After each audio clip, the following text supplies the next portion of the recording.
Adding on to his presidential dream team, Donald Trump has recently tapped Kash Patel to be the FBI director in his new administration.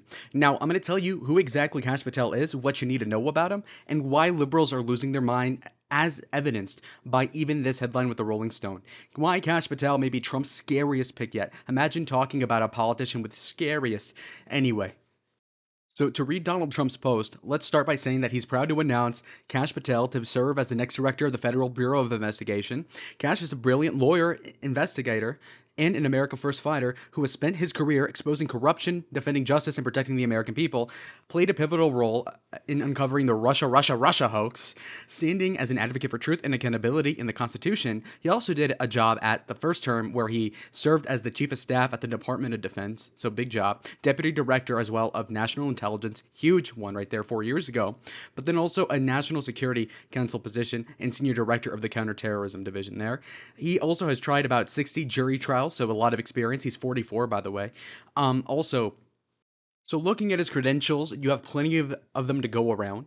So like I said, he already was the chief of staff for the Department of Defense and deputy assistant to President Trump. So a very big confidant. In fact, he's one of the few people who has a direct line to Donald Trump. Now, what do I mean? Basically, the way people with a lot of clout work is that typically, especially presidents, obviously, they'll have either a phone board, soundboard, but they'll have an intermediary, like a secretary, think about it, where you know Donald Trump as an acquaintance, let's say, like you're some random guy on Wall Street. So then you call the person that's the middle manager and then say, I want to call Donald Trump, and then like 3 hours later, you get a call back. Basically, is the way it works.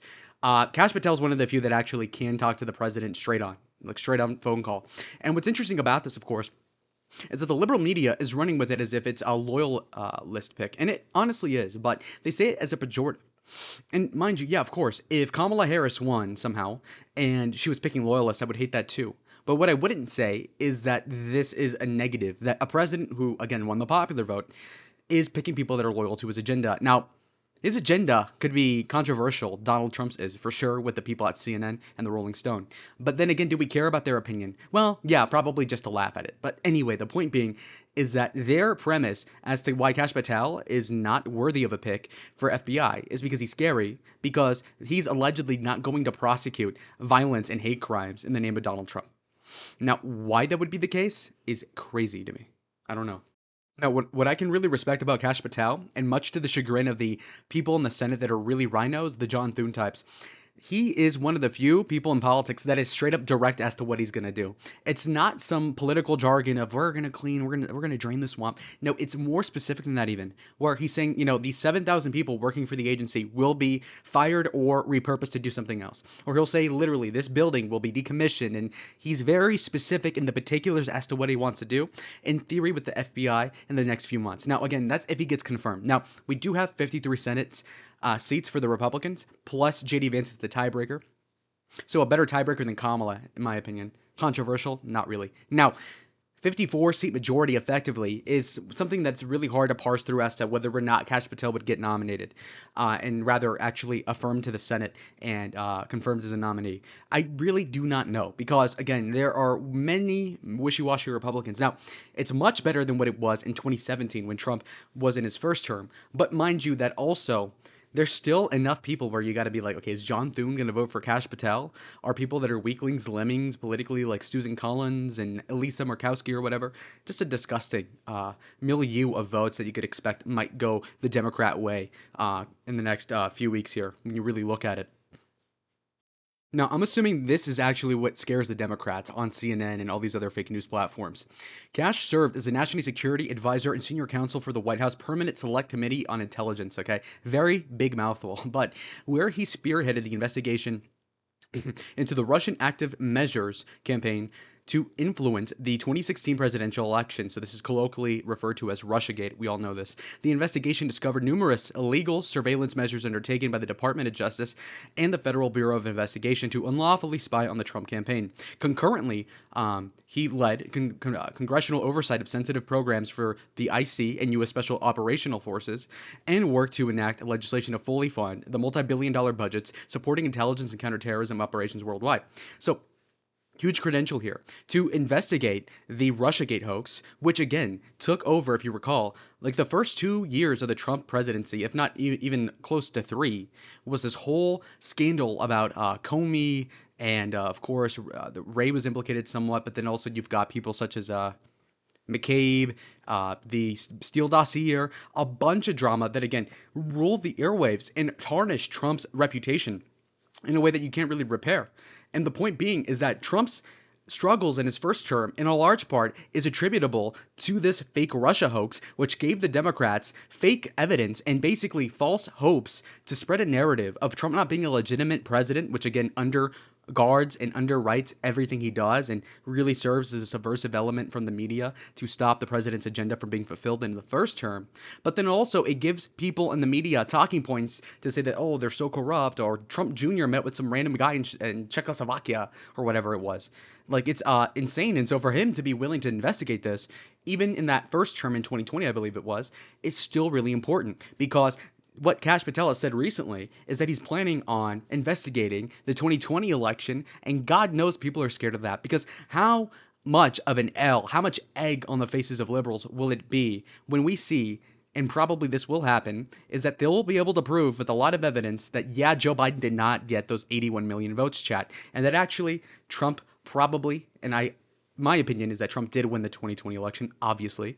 And, when they do that, imagine Trump won 2016 when nobody thought he would, 2020, nobody thought he was going to win, 24, even still doubted. And to imagine a scenario where they actually matter of factly prove that he won all three elections in a row is actually pretty historically insane. It's awesome. And again, liberals are going to say, oh, well, the election was legit and he's investigating it. It's like, yeah, so then what? Then what? What are we complaining about? I mean, it's like, hey, son, let me search your backpack.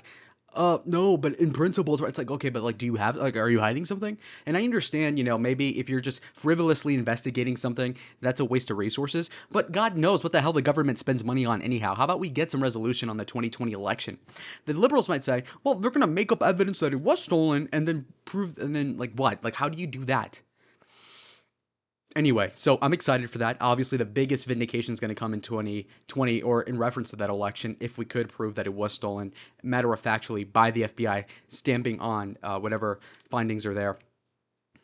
Also, liberals are fear-mongering over him potentially investigating the Biden crime family. And they're saying, oh, he's trying to prosecute Biden's family members. Now, that's a very opportunistic way of saying something along the lines that realistically can be translated to, he's going to prosecute criminals, period.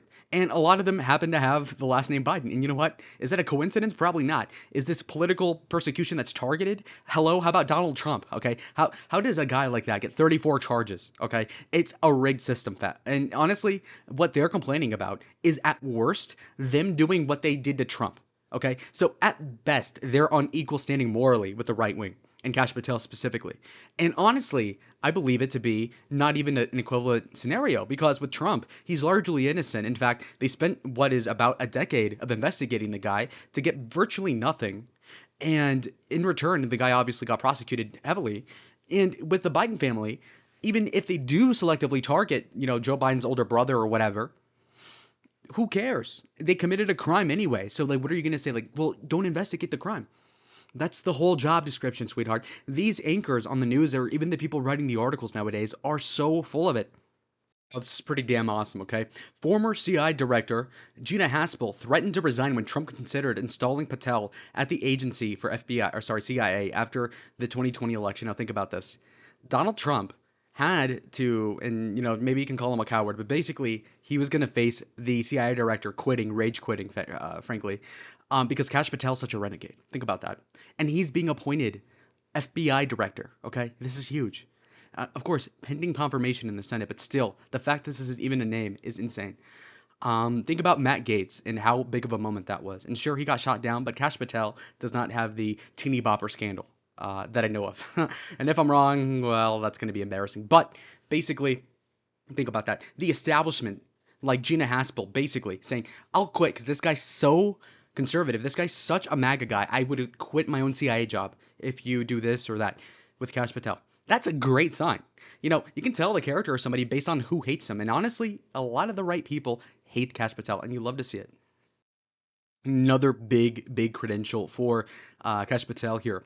So Haspel was not the only top Trump official to oppose the elevation of Patel to a high position in law enforcement.